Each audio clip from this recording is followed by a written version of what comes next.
Callum Thorne had been paid in accusations before he was paid in coins, and by the time the lodge foreman threw his tool roll onto the gravel, the afternoon had already turned the color of wet tin. The new porch of the High Astor Lodge stood behind them, with its cedar boards still pale from the mill, handsome enough from the drive and rotten enough underneath to make any honest carpenter feel the weakness through his boots. Callum had shown the foreman the black streak through the old stringer. He had set the point of his awl into it and pushed until the steel sank to the handle. He had said the stairs needed to come off before anyone with luggage or a child or an old knee trusted them. Callum had not skinned it over. He had pulled 3 fresh treads back up and left the rot exposed like a mouthful of bad teeth. That was when the foreman began calling him names that meant temporary, hungry, replaceable, and nobody local. The words were different, but Callum knew the meaning. He had heard it in mill towns, at ranch houses, beside half-built tourist cabins, and once from a church trustee who wanted a leaking steeple made pretty for Sunday rather than sound for winter. He gathered his things without answering. He had a folding back saw with a brass spine worn dull by his thumb, a brace, 6 bits wrapped in canvas, a short draw knife, 3 chisels, a boxwood marking gauge, a chalk line, a hammer with 1 cracked cheek, and a flat iron square that had belonged to no one but him long enough to feel like proof. The roll was heavy. The high country made it heavier. By the time he tied it across his shoulder, hail had begun to click against the lodge roof, small and white and impatient. The road dropped through black spruce, then rose again in a long, cruel bend where the lodge wagons did not go unless the sky was clear. The mountains on either side had not yet decided whether it was autumn or winter. Brown grass showed through old snow in the gullies. Larch needles made yellow smoke on the slopes. Above the timber, rain drew gray veils across quartzite ribs and bare talus. The air smelled of resin, bruised moss, and the mineral breath of stone that had been dry too long before weather found it. By late afternoon, the road had vanished under a new spill of shale. Not a large slide, not one the county would hurry toward, but enough to block a man with tools and no wish to be crushed under a second fall. Callum climbed above it through the trees, angling toward a dark cleft he had glimpsed between 2 shoulders of stone. It looked like a shallow cave, or at least the kind of hollow that could cut the wind if a man did not mind, sharing the night with spiders and cold rock. The cleft sat beneath an overhang of striped quartzite where the hillside leaned forward as if listening. Snowmelt dripped from the lip in silver threads. Juniper roots twisted out above it, gripping cracks with the stubbornness of old hands. The cave itself was not deep, only a dry bite taken out of the mountain, but it faced away from the storm and held a floor of grit, fallen needles, and pale chips of stone. Someone long ago had stacked a low sill of flat rocks at the entrance. Most had fallen. A few still kept water from running straight in. He tapped again. The sound was not the dull answer of stone. It was a low, dry knock with hollowness behind it, the kind a carpenter heard when a plank had space on the other side. Callum held the lamp closer. At first he saw only mineral crust, gray-white and furred with age. Then he scraped it with the corner of his chisel and uncovered a brown line straight enough to make his hand stop. Not a root, not drift caught in a crack. A board stood upright inside the cave wall, sealed under a skin of lime and grit. The line beside it was another board. Between them, where stone should have been solid, the old surface had the faintest give when he leaned his shoulder into it. Callum set his brace with a 1/2-inch bit and bored 4 holes in a line where the old latch rail would be. The smell that came out was sharp, clean cedar, startling after so much wet stone. He put his back saw into the first hole and began to cut. The saw whispered, then rasped, then sang softly as the teeth found grain. His shoulder ached. Water clicked from the overhang behind him. Evening lowered outside until the cave mouth was a slate rectangle and his lamp flame leaned and shivered. He widened the cut enough to fit the chisel, then drove it with the hammer. Once. Twice. On the third blow, something inside snapped, not loudly, but with the private surrender of a peg giving up after years of holding. The old boards shifted. Air pushed through the crack against his face, warmer than the cave, carrying dust, cedar oil, and the faint dry ghost of old smoke. The hidden door did not open. It burst. The crosspiece inside tore loose, a bottom hinge failed, and the whole panel swung inward with a groan that became a crash. Callum stumbled after it, shoulder first, expecting black emptiness, loose rock, perhaps a pit. Instead, he fell across a wooden threshold and landed on a braided rag rug in the front room of a mountain cabin. The lamp lay on its side, still lit, throwing light under a table made of peeled fir poles and a single wide slab. A stove squatted in the corner, black and square, its pipe disappearing into a stone throat cut through the ceiling. There were bunks built into one wall, too high, too low, with canvas ticking rolled tight in oilcloth. There was a shelf of tin cups, a dry sink, a workbench with a vise, a rack of pegs, a chair with one arm polished smooth, and a pair of narrow windows that looked not out onto sky, but into dark stone chambers beyond the cabin walls. The cabin had siding. It had a roof. It had rafters, collar ties, braces, shingles, a porch rail visible through an inner doorway, and a door at the far side with a latch cord hanging neatly beside it. Yet all of it stood inside the mountain, tucked into a cavern larger than the cave outside. It was not a room carved from rock. It was a cabin built in the old way, with framed walls and careful joints, then swallowed or hidden by stone, until only the back door remained for a wet, hungry carpenter to cut through by mistake. The sound came 3 times, stopped, then came again. Not a clock, not an animal, a measured little knock, as if a thin piece of wood was being lifted and dropped by water or weight. He reached for the lamp, set it upright, and listened. The cabin answered the storm in more ways than one. Wind passed somewhere beyond the stone and made the walls breathe. Rain struck hidden surfaces overhead. A rope in the far corner trembled, though no hand touched it. He backed to the door he had broken and looked at the panel. On its inside face, carved low where a man might see it while kneeling, were 3 words filled with old soot. He lifted the fallen crosspiece and tried to fit the door back into place, but the bottom hinge had split and the latch rail had cracked through where he had cut it. Warm cabin air moved past him into the outer cave. It carried stove dryness and the faint scent of pitch. In response, the ticking beneath the floor grew quicker. He dragged his tool roll inside, then returned to the threshold. The old hinge was not iron, but wood, a pivot peg set into a block of mountain maple.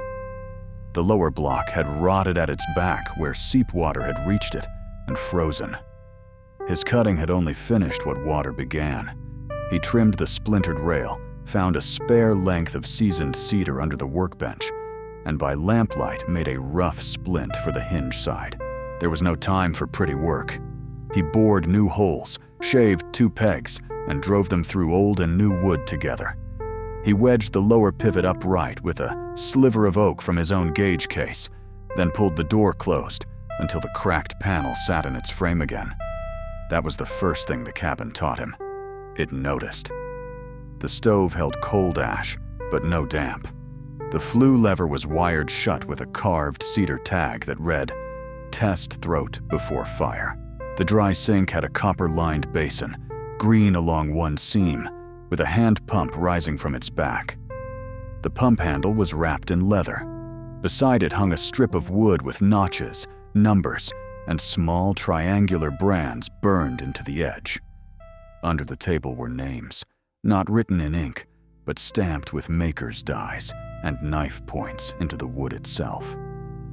Ida Merrow, Garrus Yoon, Pell Crowder, Sitha Rome, Clary Bend. More names overlapped where repairs had been made, each one near a date, a joint mark, or a tiny drawing of a tool. The windows puzzled him. They opened not to the weather, but into narrow stone slots beyond the cabin walls. In each slot, suspended from fine cord, hung a cedar pointer above a painted scale.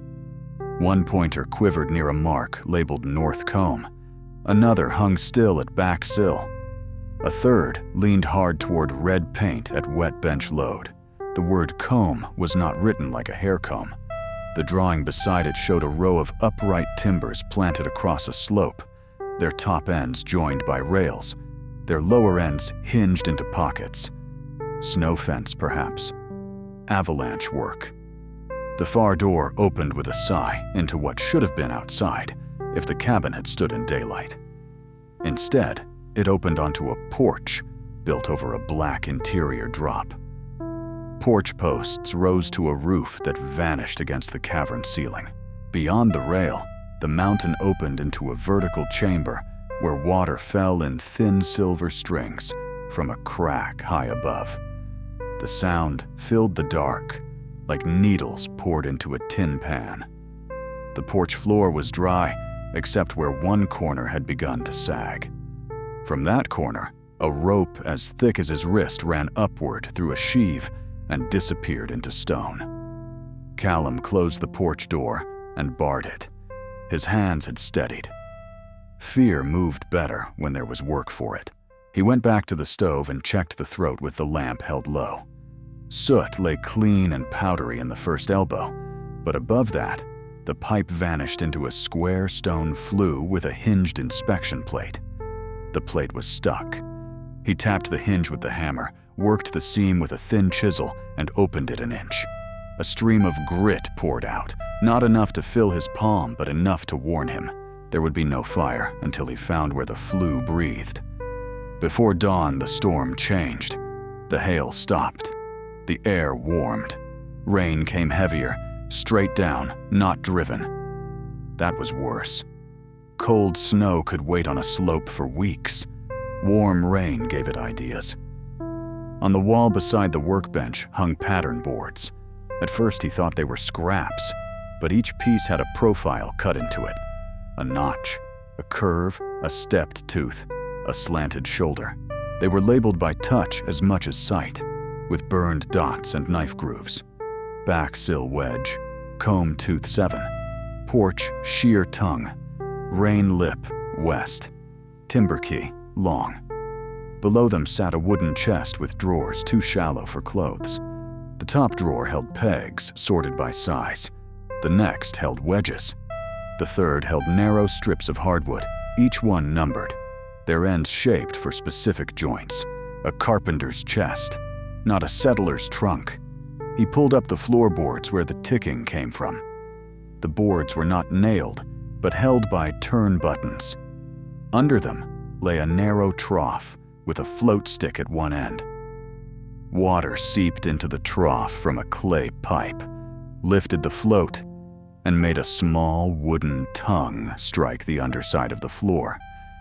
Beside it, a brass plate read, "Bench seep should speak once in 20 heartbeats. Faster means clear upper lip before stove. Slower means ice above." He found the hatch to the roof through a ladder built inside what looked like a wardrobe. It was not a wardrobe. The coats hanging there were waxed canvas work coats, stiff but sound, with leather patches on the shoulders and cuffs blackened by old pitch. At the top of the ladder, a trap opened not to sky, but to a crawl between the cabin roof and stone. The space was barely high enough for his shoulders. It smelled of cold dust and wet mineral. He took the lamp, thought of the warning about the stove, and went in. Above the roof ran a gutter of carved stone and wood. It collected seep water from the mountain, and carried it toward a dark slot beyond the porch chamber. The upper lip was a wooden grate fitted under a crack in the stone.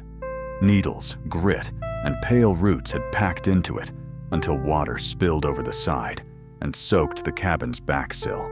Callum lay on his stomach with freezing water running into his sleeve and cleared the grate by hand. The roots resisted in a tangled mat. He used the draw knife carefully, then the narrow chisel, cutting away only what blocked the flow. When the clog released, water surged past his wrist and vanished down the intended channel with a hollow gulp. He found the flue throat next. It rose beside the gutter and turned through a stone pocket screened by a square basket of woven iron. The basket was half full of mica flakes, soot, and a bird's abandoned nest so old it crumbled into dust when touched. Callum freed the basket, shook it clean into a pail, and set it back. Air moved through the flue with a soft inward pull. He waited, tested again with a sliver of lamp smoke, and only then climbed down to the stove. The first fire he made was smaller than a closed fist. It smoked for a minute, then drew. Heat touched the room slowly, not generously, but honestly. The stovepipe clicked as it expanded. A scent rose from the old iron, dry and bitter and familiar. Callum held his hands above it until the ache left his knuckles. As the cabin timbers took heat, the pointer in the slot marked wet bench load moved further toward red. Somewhere beyond the stone, water weight was increasing. He went to the painted scale and saw that the red zone was not a warning for comfort. Beside it, carved into the sill of the window, were 4 small commands. He had cleared the lip. He had patched the door. He did not know the comb, and he did not know what feather meant. The mountain answered his ignorance with a long, low shudder. From the porch, a narrow stair cut into the stone led down around the black drop. Callum followed it with one hand on the wall.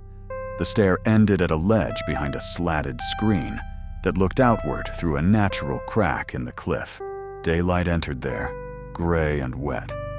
Through it, he saw the high bowl below the pass, a slope of old snow streaked with brown grass, a line of spruce bent by years of slide wind, and far below, the service road he had left.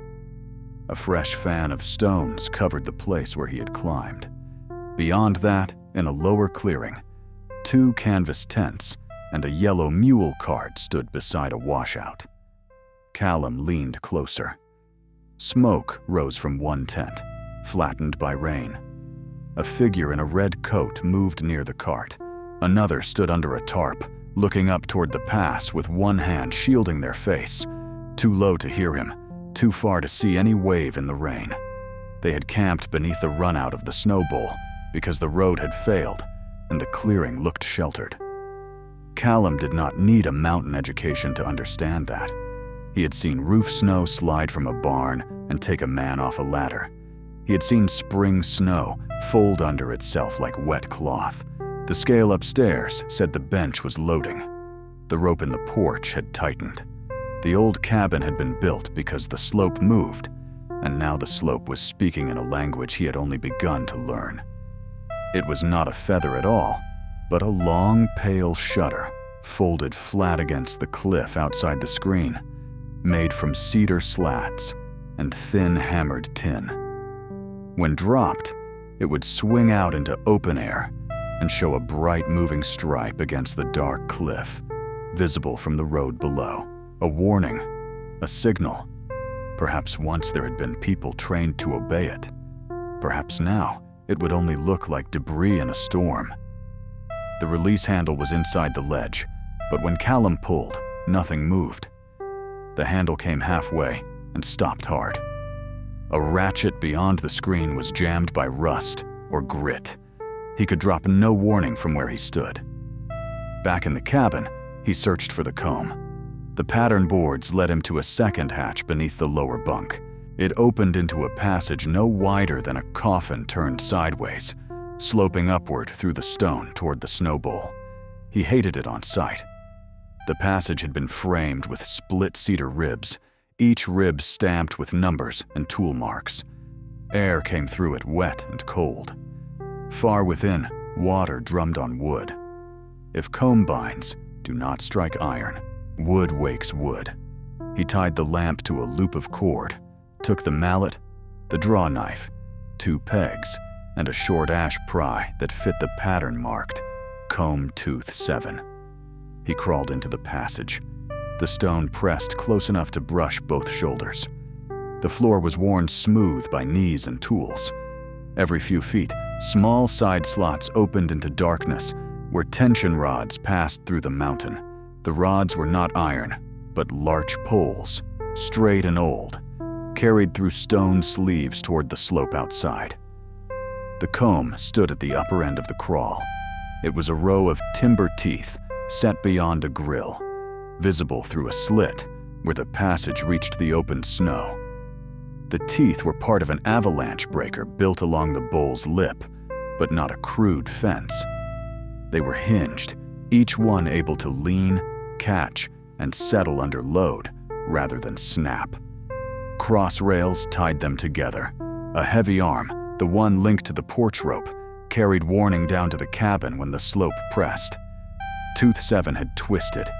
A stone, no bigger than a loaf of bread, had wedged under its heel. The pressure made the whole line bind. Water ran around it, cutting a little channel under the hinge block. The old wood groaned as the snowpack above settled another fraction. Callum lay on his side in meltwater and studied the joint. The wrong blow could shear the peg. Pulling the stone too quickly could let the tooth drop and take his fingers. He shaved the ash pry to fit the heel gap, worked it in by hand, and tapped it with the wooden mallet, not iron. The tooth lifted a hair. He slid the stone free with the draw knife tip. Mud sucked at it, stubborn. The timber shifted and trapped the blade. Callum stopped, breathed through his teeth, and made himself wait. The mountain moved again. The pressure eased for 2 seconds. He drew the knife out, pushed the stone clear, and drove a fresh peg through the secondary keeper hole. Tooth 7 settled back into line with a sound, like a sigh through clenched teeth.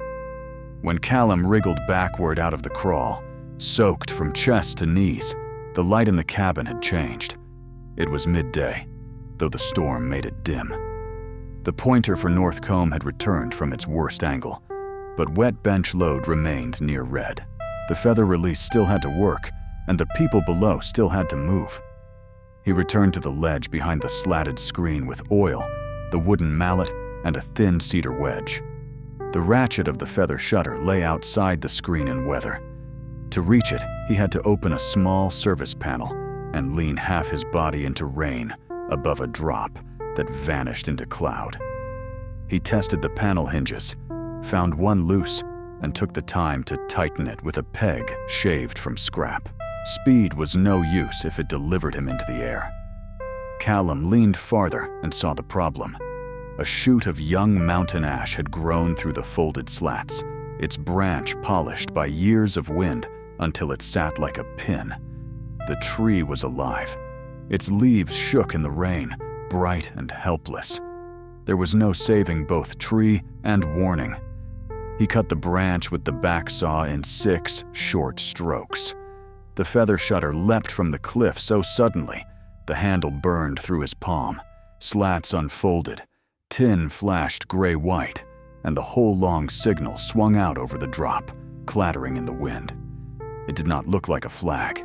It looked like a pale wing trying to tear free from the mountain. Callum pumped the handle because another board beside it showed 3 positions. Fold meant no warning. Half meant watch. Full meant leave the runout. He set it full and locked the pawl. The pale wing snapped and flashed against the cliff. He could not know if the people below understood, but he saw the red-coated figure point upward. The second figure ran toward the cart. The cabin gave him no time to feel relief. From under the porch came a crack like a rifle shot. Callum ran to the front room. The wet bench pointer had fallen suddenly, not to safe, but past the mark into a blank area with no paint. That was worse than red. A scale could only warn while it remained connected to what it measured. The porch rope, the thick one carrying load from the comb or the bench, had lost tension. Something had broken between cabin and slope. On the workbench, after frantic searching, he found a board wider than the others, blackened along one edge by many hands. It was not a map in the usual sense. It was an elevation of the cabin and slope drawn as joinery. Wall, porch, rope, comb, bench, wing, drain. The rope was labeled listener, and beside it a note had been cut with a V-tool. He found the long key in the chest, though it was not a key for a lock. It was a curved bar of hickory banded at the nose, made to turn something without striking it. He also took the rope from his tool roll, the lamp, and the waxed coat. He opened the porch door and listened to the water falling in the chamber. The stare down from the porch had been frightening before. Now it was a throat. Callum knelt on the plank walk, tied himself to a ring bolt, and began clearing the pocket by hand.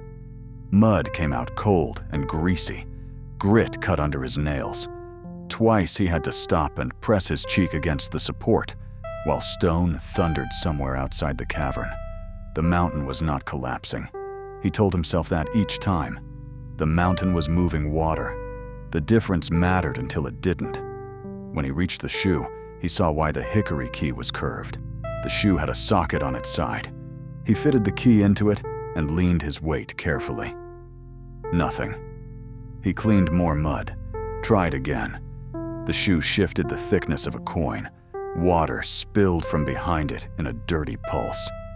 He braced his feet against the plank cleats and pulled until his shoulder burned. The shoe slid back into its pocket with a wooden thud that traveled up the listener rope and through the porch above.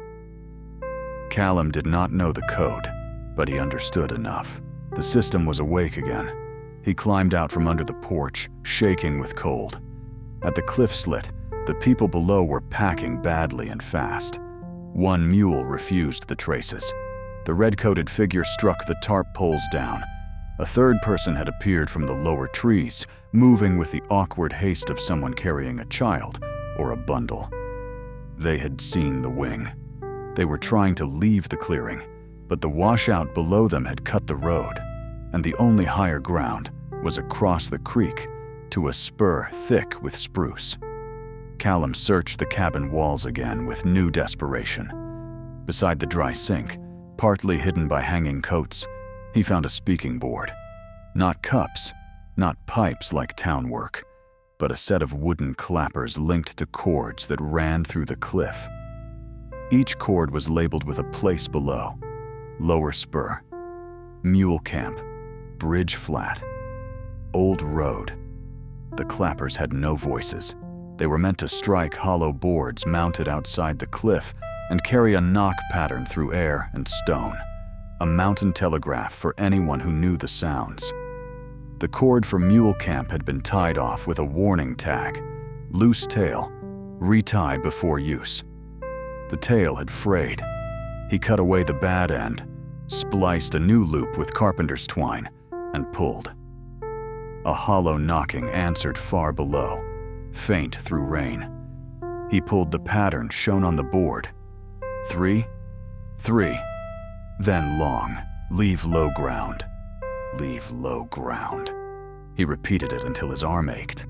Through the slit, he saw the red-coated figure turn sharply, not toward the wing this time, but toward the cliff face where the clapper must be sounding. She raised both arms in a wide cross, then began driving the others toward the spruce spur. That knowledge changed the cabin. It was no longer a dead thing he had found. It was a neglected thing, with at least one memory still walking below it. Near dusk, a knock came from the clapper board, though Callum had touched no cord. 1, 1, 2. He stared at it. The sound repeated, coming from below to the cabin through the same system. The board had a response list carved along the frame. 112 meant coming up. She came in bent under a red oilskin coat, hair plastered to her temples, one cheek streaked with mud. She was perhaps 40, perhaps older in the way weather adds years to anyone who works outside. Her eyes went first to the repaired back door, then to the fresh-cut marks, then to Callum's tools laid on the floor. "You cut through," she said. "I thought it was a sealed wall," Callum said. "Then I learned it was a door." She stepped past him, ran her hand along the splinted hinge, and tested the latch. Her fingers were practical.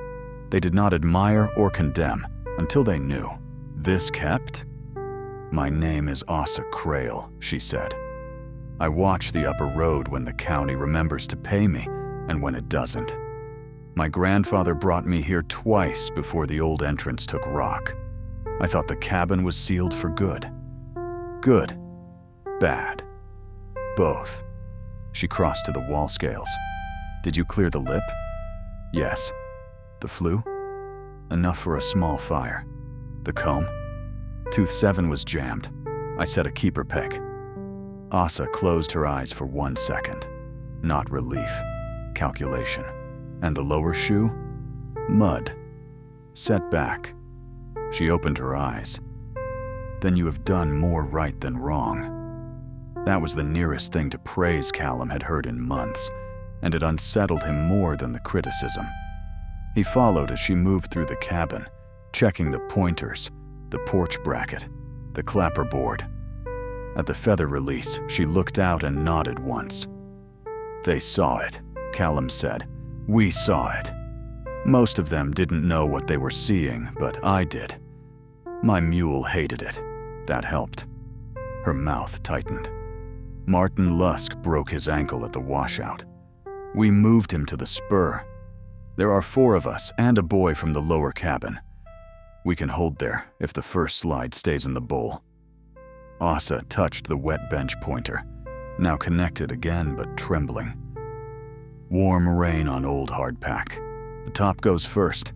If the ladder back catches, it breaks the fall into pieces. If it doesn't, the whole bowl comes down and brings half the tullus with it. The comb is only the upper row. The ladder back runs below it. Hinged frames, timber ribs. The cabin listens to them and keeps them free. Or kept them free, when there were hands enough." Callum looked around at the clean joints, the careful drawers, the old names under the table. "Who built this?" "Past carpenters, mostly. Road hands. A woman named Ida Merrow, who could fit a scarf joint tighter than frost. A teamster called Garris Yoon. Others. The resort road was new then. The company wanted the pass open early and late, guests coming through snow as if mountains were furniture to arrange. Workers slept in tents below the bowl. One wet slide took 14 mules and 3 men. After that, the people who had to stay up here built something the owners had not ordered. Where it would not burn, blow down, or be claimed as a guest shelter. It was a cabin for work, not comfort. She ran her hand along the bench, and Callum saw the affection she tried not to show. Comfort came because workers are human. A deep crack rolled through the slope outside. The whole cabin leaned into silence. Asa moved to the pattern board. "We have to set the rain miter." They went down together. The shaft fell past the cabin floor and under the porch into stone cold enough to bite through the waxed coat. Asa moved despite a limp that worsened on ladders. Callum noticed and said nothing, because people who work in mountains know the difference between help and insult. At the bottom, the shaft opened into a knee-high chamber where water slid black over flat stone. The miter gate was a wooden V set in a channel, its 2 leaves made from thick planks banded with iron. One leaf had swollen shut. The other stood open only a hand's width, trembling under the push of runoff. Callum lay in the water and set the lamp on a ledge. Asa held it steady while he worked the seam with his thinnest chisel, not prying to break, but shaving away mineral that had grown like bone around the lower edge. The water numbed his forearm. Twice the chisel slipped and skinned his knuckles. He used the marking gauge pin to clear grit from the hinge pockets. then rubbed the exposed wood with tallow from a tin asa found in a high niche. The gate leaf moved no more than a sigh. He set a cedar wedge into the meeting seam and tapped it with the wooden mallet. The leaf opened another inch. Water seized the gap and tried to make the decision all at once. Callum held the wedge. Asa slipped the hickory-long key through a ring and leaned her weight. Together, they eased the swollen leaf until the miter opened full and the water changed sound. It stopped battering the bench channel and began to run cleanly into the dark beyond. A strong, smooth rush. Asa lifted her head. "That is the ladderback unloading." They climbed up soaked and shaking. The stove's little fire had burned to coals. Asa fed it 3 pieces of split wood from the bin, no more. "Too much heat pulls the wrong draft through the back door," she said, as if explaining to another keeper rather than a stranger. Callum listened. He had learned long ago that the best jobs were the ones where the building told you what kind of pride would kill it. Near midnight, the first slide came. It began without drama, almost softly, a tearing like canvas far above. Then the sound deepened until the cabin walls vibrated against Callum's ribs. Asa shouted something, but the mountains swallowed her voice. Through the slit, the snow bowl moved. A white mass poured over the upper lip, gathered stones, split around exposed ribs, and struck the comb. The cabin shook so violently, one cup fell from the shelf and bounced across the floor. The listener rope twanged. From outside came a rapid wooden clatter as the hinged teeth leaned one after another, catching, giving, catching again. The sound was not of stopping. Nothing stopped a mountain. It was the sound of breaking force into smaller decisions. "Port shear," Asa shouted. Callum ran before he knew where. The pattern board had shown it. The port shear tongue was the fail-safe that allowed the outer ladderback frame to pivot without ripping the cabin brackets out of stone. If it stuck, the load would come home and tear the porch away. Callum threw himself onto the porch floor, hooked one arm around the post, and set his chisel to the swollen peg. Asa held the lamp with one hand and the post with the other. Another blow of snow hit the ladderback. The rope snapped taut. The floor jumped under him. He struck the chisel with the wooden mallet, missed once, struck again, and shaved the peg head clean off. The tongue still held. He grabbed the back saw instead, jammed it into the peg's shoulder, and sawed with short, furious strokes while the porch trembled. The brass spine hammered his thumb. Wood fibers popped. The peg gave. The sheer tongue slid through its housing with a bang so loud he felt it in his teeth. The porch dropped half an inch and held. Outside, the slide broke across the ladderback. Snow and rock fanned downward in 3 streams instead of 1. 2 poured harmlessly into old gullies. The third ran toward the abandoned camp, spent itself against a stand of spruce, and settled in a long, dirty heap short of the rock shelf where Asa's people waited. Callum lay on the porch boards with his cheek against wet cedar. He could not tell whether he was shaking from cold, exertion, or the delayed understanding that the last minute had contained his death in several different shapes.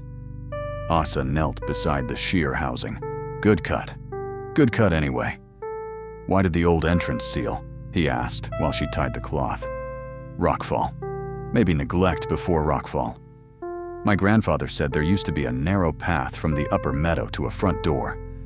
After the resort sold and the road changed, fewer people came. Then a quake broke the path. The back door through your cave was only for emergency air and winter digging. It was never meant to be opened with a saw. Carpenters are dangerous when hungry." Toward dawn, the rain thinned into mist. The pointers steadied one by one. North Combe sat high, but no longer climbing. Wet bench load dropped into marked paint again. The back sill held. The feather wing outside still flashed pale whenever wind moved it. The inspection path went out through the front porch, down the stone stair, through a shoulder-wide crack, and onto the mountain itself. After hours inside stone, the open air felt enormous and hostile. Cloud dragged low over the pass. The snow bowl above was scarred brown where it had released. Below, the slide heap steamed faintly in the warmer air. The cabin's feather wing hung from the cliff behind them, beaten but intact. The lower ladder back was half buried. Its timber frames crossed the slope in staggered rows, each hinged into stone pockets and tied by larch poles to the cabin's listener system. It did not look grand. It looked old, wet, and improbable, like a fence built by people who understood that arrogance had no use on steep ground. Several ribs had leaned under the slide and returned. One had not. Rib 4 sat crooked, its upper rail split along a knot, its hinge pocket packed with gravel. Callum saw the break with a carpenter's eye and felt the shape of the repair before he named it. A scarf splice, long and shallow, if there was sound wood enough. A strap would be faster, but iron might stiffen the joint wrong. The ladder back survived by yielding. Make one rib too rigid, and the next load would find a worse place to break. They worked in mist, with cold water running around their boots. Callum cut away the splintered wood until the rail showed clean grain.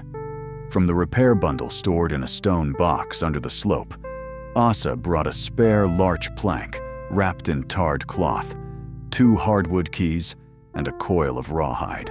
The supplies had been gnawed by time but not ruined. Callum shaped the plank to the split rail with the draw knife, cheeks numb, fingers clumsy. He made the scarf long enough to share strain and pinned it with the keys. Asa soaked the rawhide in warm water from a flask. Then they wrapped the joint so it would tighten as it dried. While he worked, Callum found marks under the broken rail, notches cut in groups of 5, then a stamped name half worn away. Marrow.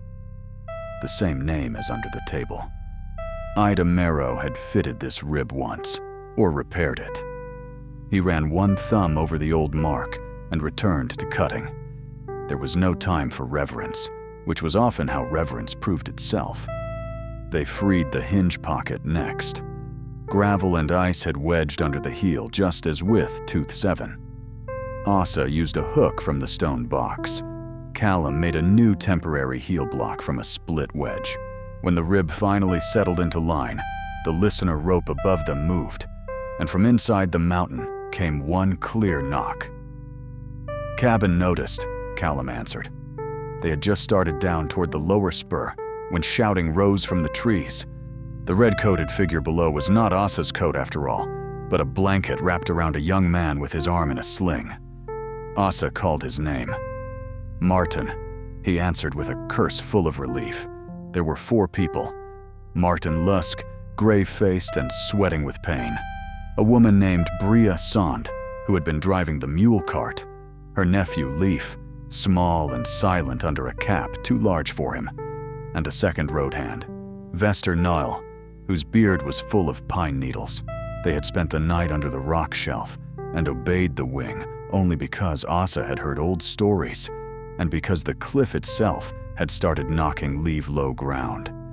Getting them up to the cave took most of the morning. Martin could not put weight on his ankle. Bria led the mule until the animal refused the narrow shelf, then unloaded the packs by hand and turned it loose toward lower grass. The boy Leaf carried a coil of rope without complaint, eyes fixed on the feather wing above as if it might fold and vanish. Vester kept saying the road had looked safe when they camped, and each time Asa said, "It looked flat. That is not the same." At the outer cave, Callum opened the back door properly, ashamed of the raw saw cut through the old panel and proud that the latch worked. Warm stove air breathed out, but not too much. The cabin admitted them with the quiet indifference of a place made for need rather than ceremony. Martin wept when he sat by the stove, though he turned his face away as if anger could hide it. Bria set her hands on the work table and whispered the names underneath, reading them upside down. Vester went to the stone windows and frowned at the pointers. Leif stood in the middle of the floor, staring at the bunks, cups, bench, rafters, and porch door. Åsa shook her head. A working cabin. People live wherever work keeps them long enough. Callum splinted Martin's ankle using 2 pattern boards he did not need, and canvas from a torn pack. He asked the cabin's pardon in his head for borrowing them, then realized the cabin would prefer use to preservation. Pretty boards in a drawer could not help a man walk. He marked the borrowed boards with chalk so replacements could be made later. By afternoon, the rain ended. Cloud lifted in torn pieces.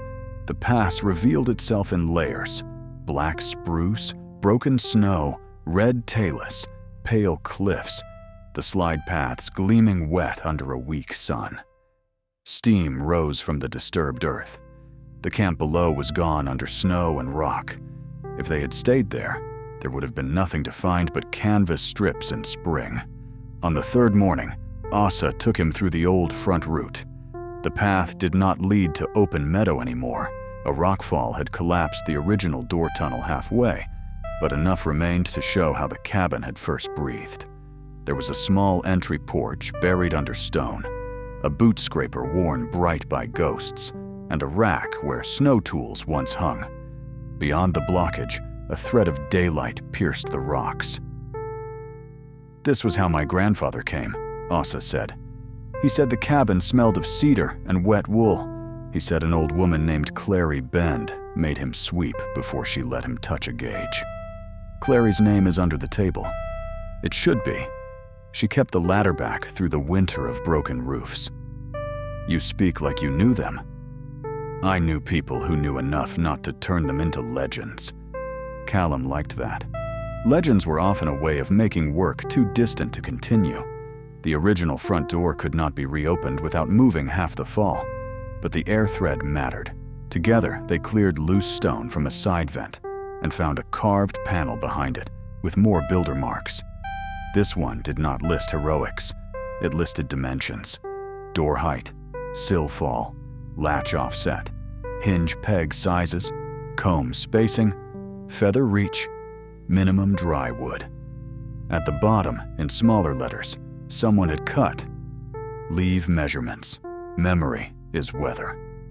When the lower road crew finally reached the washout, they came with helmets, cables, and the usual certainty of people arriving after danger has been reduced by someone else. Their supervisor, a broad man named Edik Ron, looked at the cave door and said nobody should be inside uninspected voids. He said hidden structures were liabilities. He said they would have to secure the opening until proper assessment. Åsa spoke before he did. She did not argue about history first. She did not speak of Ida Merrow or Garrus Yoon or the names under the table.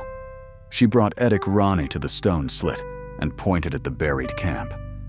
Then she showed him the ladder-back ribs that had split the slide. Then she took him to the clapperboard and made him listen, while Bria struck the lower spur hollow from below. Finally, she showed him the scales, now resting in safe marks because the miter gate ran clear. "This is not an uninspected void," she said. "This is an inspected system whose inspectors stopped being paid." Rane did not soften. Men in charge often mistook softening for defeat, but he stopped giving orders long enough to look. That was something. His younger assistant, a quiet woman with a survey staff, spent an hour sketching the comb line and asked Callum what held the porch bracket. He showed her the wedge patch and also showed her where it was not enough. She appreciated the second part more than the first. "Can you make it sound?" she asked. "For winter? For inspection?" "No," Callum said. "I can make it honest. Sound may take longer." She wrote that down exactly. Through it all, Callum worked. He replaced his emergency hinge splint with a proper back door repair, but he left one saw-cut piece visible inside the patch. Not as pride, as evidence. The mountain had been opened badly, and then taught him better. A repair that pretended otherwise would be another skin over rot. He rebuilt the porch sheer tongue from dry ash and stamped it with the date. He made new pattern boards for the ones used on Martin's ankle. He cut a temporary brace for the lower rib and marked it temporary in 3 places so no one would mistake it for completion. He cleaned the feather ratchet and fitted a wooden cover over the part where the mountain ash branch had grown through. One evening, after the last official had gone down before weather, he found Asa standing by the table with a maker's die in her hand. It was old steel, wrapped in leather, its face cut with a small wedge shape. "Clary's," she said. "Or maybe Ida's. My grandfather never knew." She held it out. Callum did not take it. "I have not earned the table." "No." "Then why show me?" "So you know the difference between being refused and being asked to return." That struck him harder than praise. He had spent years leaving before anyone could define what he was not. Unlicensed, unsettled, too proud, too poor. Good with tools until the job ended. Useful, but not from here. A man could drift so long that every doorway felt like a test he meant to fail first. "What would I return as?" he asked. Asa put the die back in its drawer. "Carpenter, door cutter, back sill hand, whatever the work proves." Snow came 3 nights later. Not much, just enough to whiten the broken slope and quiet the officials for a while. The cabin felt different under snow. Its knocks sharpened, its ropes drew in. The stove needed a steadier hand. The back door swelled where his new patch met old cedar, and Callum shaved it by lamplight until it closed with a soft, exact sound. He had always loved that sound. A door fitting its frame, not stuck, not loose, ready. He began to understand why the cabin had been hidden and why hiding had harmed it. Some places survived by secrecy during cruel years. Then secrecy became another weather, wearing away memory grain by grain. The miter cabin, as Asa called it, when she used the old name at last, had not wanted to be found by curiosity. It had wanted to be found by need and kept by skill. The second slide came smaller and did no harm. The ladderback took it with a rolling clatter, and the cabin translated it into 3 calm knocks. Callum was alone then. Asa had gone down for supplies. He checked the scales, logged the movement on a fresh cedar strip, and went out to inspect tooth 7. The keeper peg held. His scarf on rib 4 held. The wet bench drained. Winter closed the high pass by inches. The county decided, after many meetings held far below where chairs were warm, that the cabin would not be sealed. It would be shored, surveyed, and registered as a working snow safety structure under Asa's supervision until a better term could be invented. The lodge owner offered money for restoration after learning that protected historical safety features impressed guests. Asa accepted timber, refused signs for tourists, and made him pay for the proper repair of the porch stairs Callum had exposed.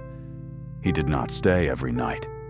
Drifters do not become rooted because one room asks politely. He went down to mend a shed roof, to repair a bridge rail, to earn enough for flour, lamp oil, socks, and replacement bits. But he returned after each job with something useful in his pack: a coil of hemp line, a packet of screws, a jar of tallow, a square of window mica, a wedge of beeswax, 2 hinges from a demolished schoolhouse that turned out not to fit anything, but might one day. Each return taught his body a new relation to distance.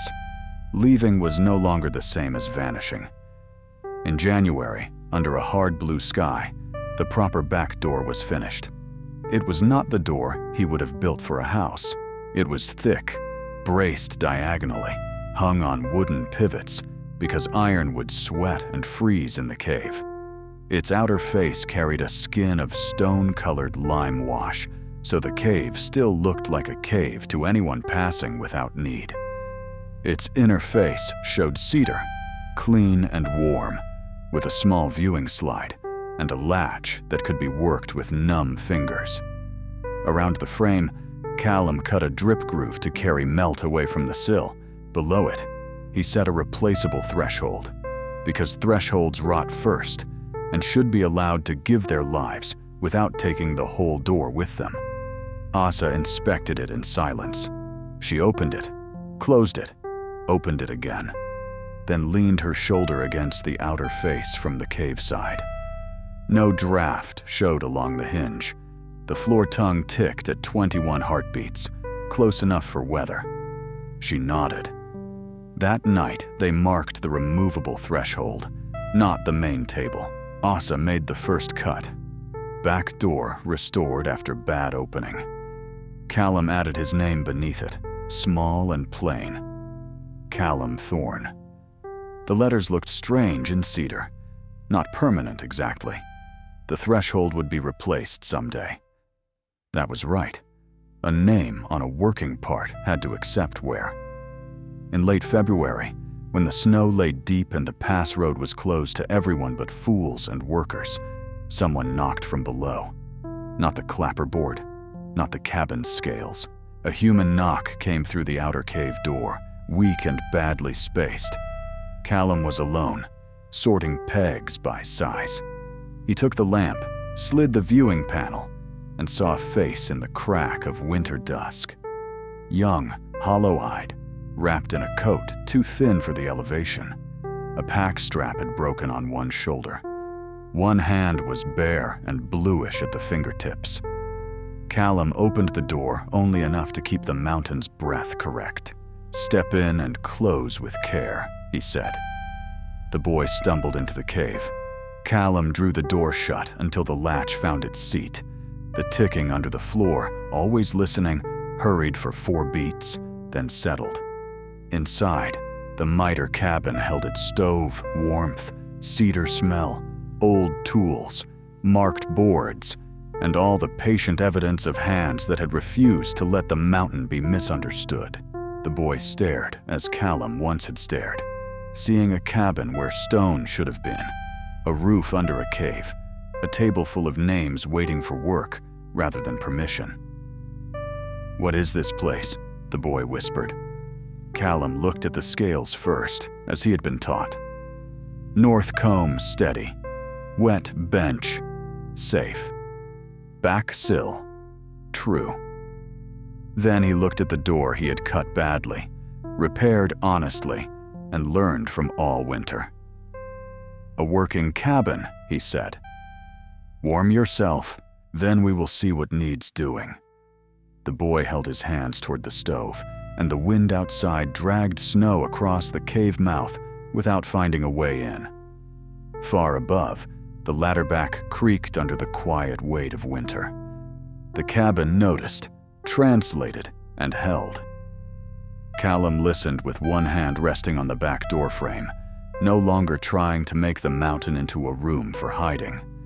He had made a door, and the door had made a way back.